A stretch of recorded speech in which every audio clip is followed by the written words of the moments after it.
ये कहानी है आज से करीब 400 साल पहले की। उत्तराखंड और हिमाचल के बॉर्डर पर बसे पोंटा कस्बे में मुगलिया सल्तनत का सेनापति सरदार अब्दुल कादिर अपने पूरे लाव लश्कर के साथ जश्न में डूबा हुआ था। सहारनपुर रियासत को रौंदने के बाद उसके हौसले बुलंद थे। उसने वहीं से सिरमौर के राजा को शाही फरमान भिजवा दिया था कि या तो वो मुगल बादशाह शाह आलम की सरपरस्ती मंजूर कर ले या फिर अपनी मौत के लिए तैयार रहे। सिरमौर के राजा का कोई जवाब अब तक नहीं आया था। ऐसे में सरदार अब्दुल कादिर रोहिल्ला ने सिरमौर पर हमले का मन बना लिया। देर रात तक अपनी सिपह सालारों के साथ उसने सिरमौर पर हमले की रणनीति बनाई और फिर अपने शिविर में सोने चला गया। अभी उसकी आंख लगी ही थी कि उसे एहसास हुआ उसके सिरहाने के पास कोई है। उसने आंख खोली और जैसे ही अपने अंगरक्षकों को आवाज देने की कोशिश की, एक धारदार तलवार से उसका सिर धड़ से अलग कर दिया गया। उसकी हत्या करने वाले उस हमलावर ने अब्दुल कादिर का सिर एक थैले में डाला और शिविर से बाहर निकल गया। बाहर खड़े अंगरक्षकों पर भी ये हमलावर और इसके साथी कहर बनकर टूट पड़े। कुछ ही देर में सैकड़ों मुगल सिपाहियों के सिर पोंटा की जमीन पर बिखरे पड़े थे। जो बच गए वो इतिहास के इस खूनी संघर्ष की कहानी सुनाने दिल्ली सल्तनत की तरफ भागे। इधर सिरमौर में जो राजा अभी कुछ ही घंटे पहले अपनी रियासत बचाने के लिए चिंतित था, उसकी सारी चिंताएं अब जश्न में बदल चुकी थी।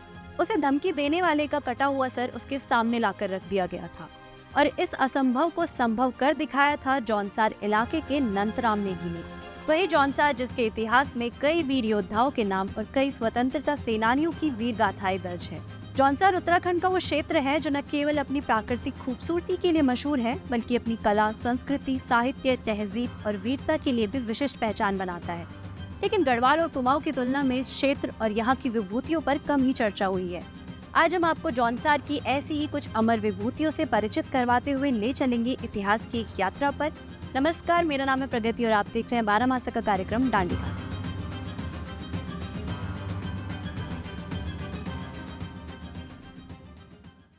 आज के कार्यक्रम में आगे बढ़ने से पहले जौनसार की भौगोलिक रूपरेखा समझ लेते हैं। जौनसार यमुना नदी और टॉन्स नदी के बीच स्थित बड़े भूभाग को कहते हैं। इसमें जौन बना है जमुना से। जौन यानी जमुना के एक छोर पर बसता इलाका जौनसार कहलाया और जमुना के पार का इलाका जौनपार, जो कि कालांतर में जौनपुर हो गया। इसी तरह पावर नदी के कारण बावर शब्द बना और ये पूरा क्षेत्र जौनसार बावर कहलाने लगा। इस क्षेत्र में स्थित चक्राता और कालसी प्राचीन भारत के दो प्रमुख नगर रहे हैं। इतिहासकारों के अनुसार चक्राता कभी एक चक्रा नगर और कालसी कालकूट, कालशैल या कालेश्वर नाम से जाना जाता था। वर्तमान जौनसार प्राचीन कुलिंद रियासत का हिस्सा था। ये रियासत मौर्य वंश तक संपन्नता के साथ अस्तित्व में रही है। इसे जौनसार की भूमि में 18वीं सदी में एक प्रतापी योद्धा हुए नंतराम नेगी। लेखक बारू चौहान और डॉक्टर राजकुमारी चौहान अपनी किताब जौनसार बावर की दिवंगत विभूतियों में लिखते हैं कि देहरादून से लगभग 65 किलोमीटर विकासनगर क्वानू मार्ग पर मौजूद मलेथा गांव के एक किसान परिवार में नंतराम नेगी का जन्म हुआ था। बचपन में ही मां की मौत हो जाने के कारण पिता लाल सिंह ने उनका पालन पोषण किया। उनके दो अन्य भाई अजब सिंह और सबल सिंह थे, लेकिन नंतराम की निर्भय और साहसिक प्रवृत्ति को देखकर पिता ने उन्हें सिरमौर के राजा शमशेर प्रकाश की सेना में भर्ती करा दिया। तब जौनसार बावर परगना सिरमौर रियासत में होता था। जल्दी नंतराम अपने पराक्रम के चलते पूरी सेना में चर्चा का केंद्र बन गए और राजा की नजर में आए। इसी दौरान एक बड़ी आपदा रियासत के सामने आ खड़ी हुई। हुआ यूं कि सन 1881 में मुगल सरदार अब्दुल कादिर रोहिल्ला ने सहारनपुर को रौंद दिया। अब उसकी मंशा सिरमौर पर हमला कर इस पहाड़ी राज्य को मुगलों के अधीन लाने की थी। उसने सिरमौर पर हमला करने से पहले पोंटा के निकट बादशाही बाग में डेरा डाल दिया। सिरमौर राज्य की तत्कालीन राजधानी वहां से कुछ ही किलोमीटर दूर नाहन में थी। अब्दुल कादिर की इस मंशा को जानकर सिरमौर राजा डर गए, क्योंकि विशाल मुगल सेना का मुकाबला करना इस छोटी सी रियासत के लिए असंभव था। इसे चिंता में डूबे राजा ने मंत्रियों से विचार विमर्श किया और मुगलों का आक्रमण रोकने के लिए किसी योद्धा का नाम सुझाने को कहा। उस समय नंतराम नेगी राज्य भर में अपनी वीरता के लिए प्रसिद्ध हो चुके थे, लेकिन वो एक महीने की छुट्टी पर अपने गांव मलेथा गए हुए थे। ऐसे में राजा ने भूप सिंह नाम के सैनिक को पत्र लिखकर उनके पास भेजा।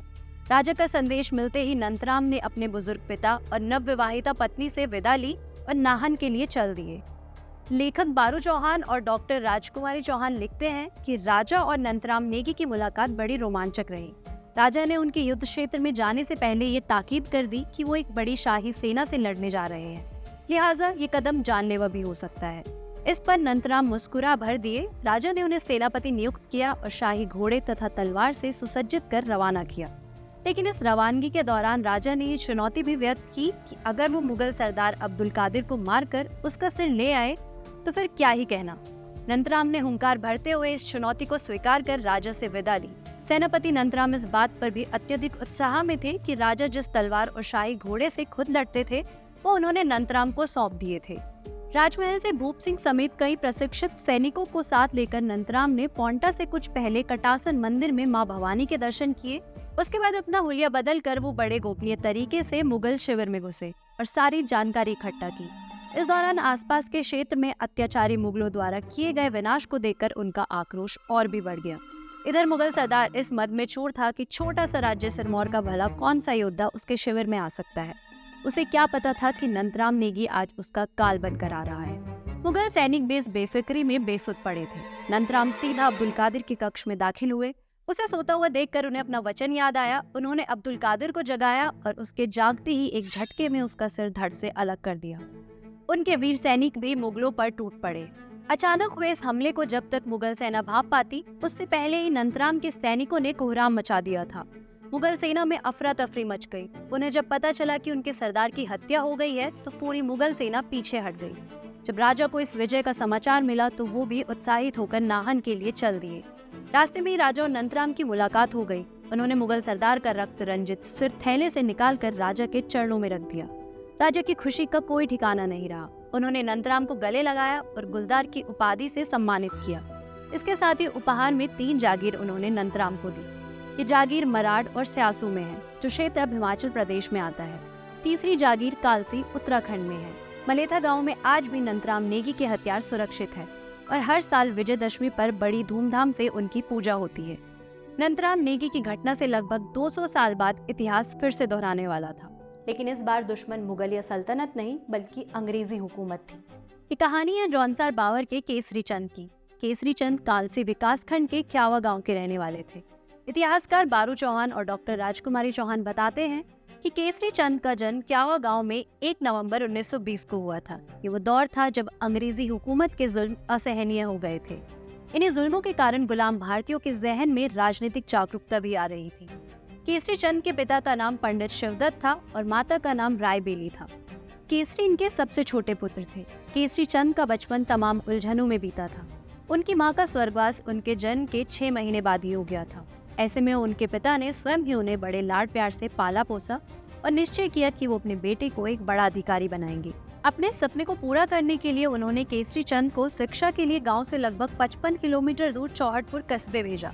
चौहटपुर वही जगह है जिसे आज विकासनगर कहा जाता है। अपनी शुरुआती शिक्षा विकासनगर में पाने के बाद केसरी चंद उच्च शिक्षा के लिए डीएवी कॉलेज देहरादून आ गए। यहाँ अपनी पढ़ाई के दौरान केसरी चंद फुटबॉल और वॉलीबॉल टीम के कप्तान भी रहे। डॉक्टर चौहान अपनी किताब में लिखते हैं कि ठाणा डांडा में हर साल लगने वाले मेले में एक बार एक अंग्रेज ने जौनसारी युवती के साथ अभद्रता कर दी।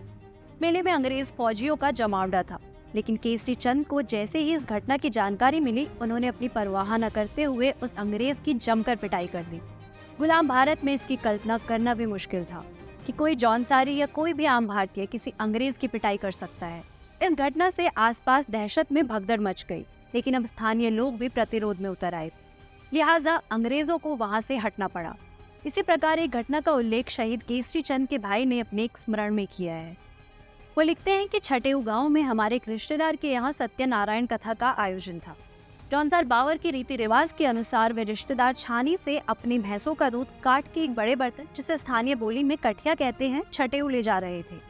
फिर वो कांडी में वे कुछ ग्वालों के पास बैठ गए। केसरी चंद भी उस दिन गाय चुगाने के लिए बिरमो कांडी में थे। इसी बीच चक्राता से मसूरी की तरफ पैदल मार्च करते हुए अंग्रेजों की फौजी टुकड़ी वहां से गुजरी।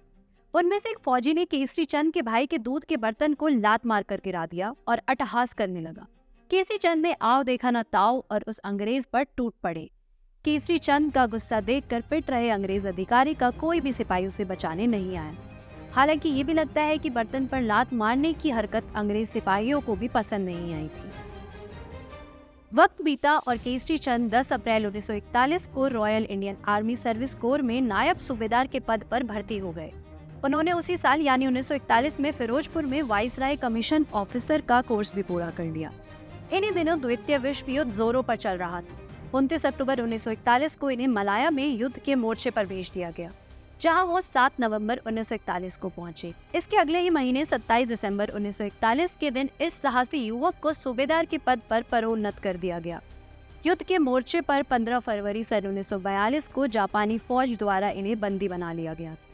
लेकिन नेताजी सुभाष चंद्र बोस के नारे "तुम मुझे खून दो, मैं तुम्हें आजादी दूंगा" से प्रभावित होकर वीर केसरी चंद अंग्रेजों के विरुद्ध ही लड़ने के लिए आजाद हिंद फौज में भर्ती हो गए। यहाँ भी उनके साहस, पराक्रम और जोखिम उठाने की क्षमता को देखकर उन्हें कठिन से कठिन कार्य सौंपे गए। आजाद हिंद फौज की तरफ से लड़ते हुए इम्फाल के मोर्चे पर पुल उड़ाने के प्रयास के दौरान उन्हें ब्रिटिश फौज ने पकड़ लिया और सजा देते हुए दिल्ली जेल में भेज दिया गया। आर्मी एक्ट की दफा 41 और भारतीय दंड संहिता की दफा 121 के तहत ब्रिटिश राज्य के खिलाफ युद्ध करने के आरोप में उनके खिलाफ लाल किले में जनरल कोर्ट मार्शल चलाया गया। 3 फरवरी 1945 को जनरल सीजे ऑचिनलेक ने उनको मृत्युदंड की सजा देने की पुष्टि की। मौत की सजा मिलने के बाद जब उनसे मिलने उनके पिता, बड़े भाई और नजदीकी रिश्तेदार जेल पहुंचे तो उन्होंने सभी रिश्तेदारों से दो टूक कह दिया कि वो आंसू बहाने की बजाय गौरव का अनुभव करे कि मुझे देश की आजादी के लिए प्राण न्यौछावर करने का सम्मान मिला है।